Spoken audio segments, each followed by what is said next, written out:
Hello everyone, ಎಲ್ಲರಿಗೂ ನಮಸ್ಕಾರ. 10ನೇ ತರಗತಿ ಸಮಾಜ ವಿಜ್ಞಾನದ ಇಂದಿನ 2 ಅಂಕದ ಪ್ರಶ್ನೆ. ಭಾರತದ ಆರ್ಥಿಕ ಅಭಿವೃದ್ಧಿಗೆ ತೋಟಗಾರಿಕೆ ಹೇಗೆ ಸಹಾಯ ಮಾಡುತ್ತದೆ?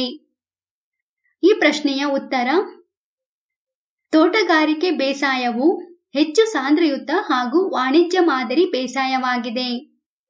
ತೋಟಗಾರಿಕೆಗೆ ಅವಶ್ಯಕವಾದ ಎಲ್ಲ ಭೌಗೋಳಿಕ ವೈವಿಧ್ಯಮಯ ಭೂಸ್ವರೂಪ, ವಾಯುಗುಣ, ಮಣ್ಣು, ನೀರಾವರಿ ಸೌಲಭ್ಯ, ಕಾರ್ಮಿಕರು, ಮಾರುಕಟ್ಟೆ ಮುಂತಾದವುಗಳು ಹೆಚ್ಚು ಪೂರಕವಾಗಿವೆ.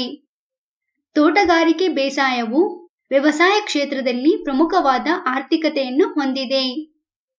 ಭಾರತವು ಮಾವು, ಬಾಳೆ, ಸಪೋಟ ಹಾಗೂ ನಿಂಬೆ ಜಾತಿಯ ಹಣ್ಣುಗಳ ಉತ್ಪಾದನೆಯಲ್ಲಿ ಪ್ರಪಂಚದಲ್ಲಿ ಮೊದಲನೆಯ ಸ್ಥಾನದಲ್ಲಿದೆ.